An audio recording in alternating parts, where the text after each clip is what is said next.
इस नए विश्लेषण में बहुत बहुत स्वागत है। आज हम एक ऐसी प्राचीन सदियों पुरानी बुद्धिमत्ता पर बात करने वाले हैं जो आज की हमारी सबसे बड़ी और आम समस्या का एकदम पक्का इलाज करती है। और वो समस्या क्या है? मोटिवेशन या प्रेरणा की अचानक से होने वाली भारी कमी। चाणक्य की नीति हमें एक ऐसा जबरदस्त ढांचा देती है जिससे इस मानसिक रुकावट को हमेशा के लिए खत्म किया जा सकता है। तो चलिए सीधे इस दिलचस्प मुद्दे पर आते हैं। अब एक बड़ा ही गहरा सवाल उठता है कि जब अपना आखिरी लक्ष्य पता हो तब भी अंदर काम करने की वो आग ठंडी क्यों पड़ जाती है। इस सार्वभौमिक समस्या को समझने के लिए महान सम्राट चंद्रगुप्त की उस कहानी को याद करते हैं जब वो एक दिन नदी किनारे बेहद उदास और गुमसुम बैठे थे। उन्होंने अपने गुरु चाणक्य से बिल्कुल यही पूछा था कि सब कुछ पता होने के बावजूद हर वक्त मेहनत करने का मन क्यों नहीं करता। कभी कभी सारी एनर्जी अचानक जीरो क्यों लगती है और मन इतना भटकता क्यों है। इस पर चाणक्य का जवाब बहुत ही सीधा और सटीक था। उन्होंने कहा कि अगर मन में ऐसी थकान या आलस आता है तो इसका सीधा सा मतलब है कि लक्ष्य अभी कमजोर है, उसने पूरी तरह से आत्मा में पकड़ नहीं बनाई है। और यहीं से उन्होंने सफलता के 7 जरूरी नियमों का जिक्र किया। इन सभी नियमों की शुरुआत एक बहुत ही बुनियादी और पहले आदेश से होती है, और वो ये कि जीवन में कभी भी खाली मत बैठो। तो चलिए इस चर्चा में आगे बढ़ते हुए इन 6 मुख्य बिंदुओं पर एक नजर डालते हैं। आलस्य की कीमत से लेकर खुद पर ध्यान केंद्रित करने, स्पष्ट लक्ष्यों की ताकत, लचीलापन और आत्मविश्वास, अनुशासन के साथ निरंतर सीखने और कभी खाली न बैठने के महत्व तक। इस पूरे विश्लेषण में इन्हीं मूल सिद्धांतों को गहराई से समझा जाएगा ताकि एक पूरी तरह से एक्टिव और फोकस्ड माइंड बनाया जा सके। पहला हिस्सा है आलस्य की भारी कीमत। किसी भी मानसिक रुकावट का इलाज समझने से पहले यह जानना बहुत जरूरी है कि कुछ न करने का अंजाम आखिर होता क्या है। रामलाल नाम के एक किसान की कहानी बिल्कुल यही बताती है। उसको लगा कि बस बीज बो दो, बाकी सारा काम प्रकृति खुद कर लेगी। वसंत में उसने बीज डाले, पर गर्मियों में खेत जाने के बजाय वो चौपाल पर बैठकर दोस्तों के साथ गप्पे मारता रहा। नतीजा, पतझड़ आते आते उसकी सारी फसल बर्बाद हो गई और सर्दियों में भूखमरी और कर्ज का पहाड़ टूट पड़ा। सोचिए, जमीन उसकी थी, बीज उसके थे, पर गलती क्या थी? प्रकृति पर सब कुछ छोड़कर खुद आराम करना। और ये अंतर देखकर सच्चाई बिल्कुल शीशे की तरह साफ हो जाती है। एक तरफ रामलाल के खेत के वो सूखे हुए डंठल हैं और दूसरी तरफ उसके पड़ोसी की हरी भरी लहलहाती हुई फसल। जिस वक्त रामलाल आराम से सोफे पर पड़ा था, ठीक उसी वक्त उसके पड़ोसी का रोज का अनुशासन और लगातार मेहनत उसके खेत में रंग ला रही थी। काम करने और खाली बैठने के बीच का ये फर्क कितना बड़ा हो सकता है, ये साफ दिखता है। अब आते हैं दूसरे पड़ाव पर, जो है स्वयं पर ध्यान। सफलता का एक बहुत बड़ा नियम हमारे ध्यान यानी हमारे फोकस से जुड़ा है। चाणक्य बहुत ही दिलचस्प तरीके से बताते हैं कि मानसिक थकान आखिर आती कहां से है। जब दिमाग में ऐसे ख्याल घूमने लगते हैं कि दूसरा इंसान आगे कैसे निकल गया, उसने ये कैसे कर लिया, तो ये दिमाग अपने आप ही एक भूल भुलैया बन जाता है। ये दूसरों की तुलना वाली उलझन सारी एनर्जी चूस लेती है और जो असली लक्ष्य है उससे पूरी तरह भटका देती है। इसीलिए सबसे बड़ा हथियार है स्पष्टता या क्लैरिटी। जैसे ही ये परवाह करना छोड़ दिया जाता है कि दूसरे क्या कर रहे हैं या क्या कह रहे हैं, दिमाग उस थका देने वाली भूल भुलैया से बाहर निकल आता है। ये क्लैरिटी दिमाग को एक बिखरी हुई हालत से निकालकर एक बेहद ताकतवर और तीर की तरह सीधा हथियार बना देती है। इसके बाद पूरी की पूरी एनर्जी सिर्फ और सिर्फ अपने खुद के कामों पर लगाई जा सकती है। यही क्लैरिटी हमें तीसरे नियम की तरफ ले जाती है, स्पष्ट लक्ष्यों की शक्ति।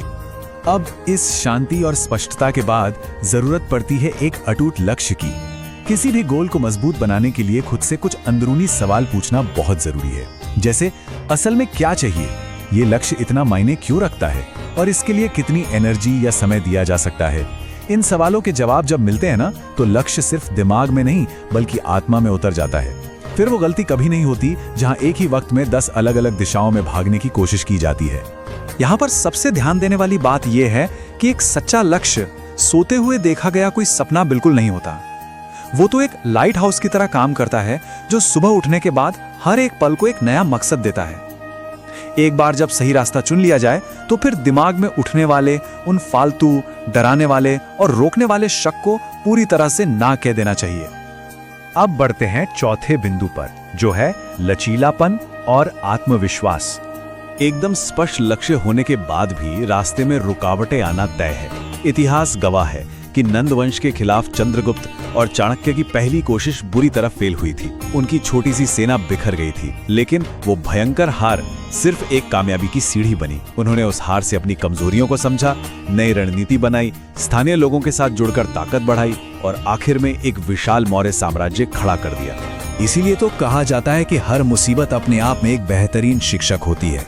एक असली योद्धा वो नहीं होता जो हर जंग में जीत हासिल करे, बल्कि असली योद्धा वो है जो आखिरी सांस तक मैदान में डटा रहे, जो अपने हर एक झटके से, हर एक हार से कुछ ऐसा सीखे जो उसे पहले से कहीं ज्यादा मजबूत बना दे।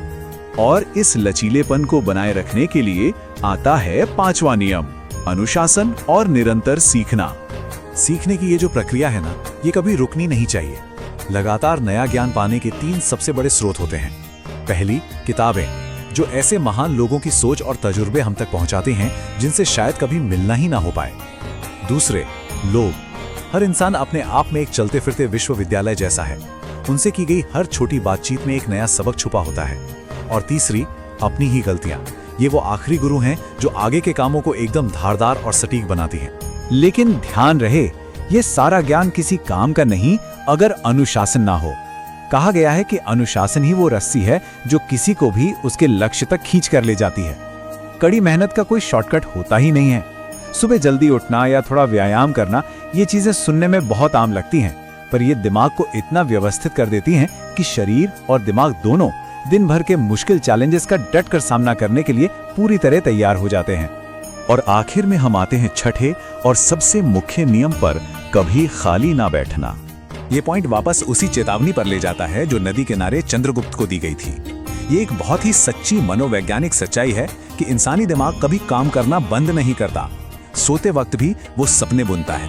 अब क्योंकि दिमाग रुक नहीं सकता, इसलिए अगर इसे कोई सकारात्मक काम नहीं दिया जाएगा तो ये तय है कि ये चिंता, डर और ज्यादा सोचने की बीमारी यानी एनालिसिस पैरालिसिस में उलझ जाएगा। इस एक्टिव एनर्जी को सही दिशा देना ही इसका सबसे बड़ा और अकेला इलाज है।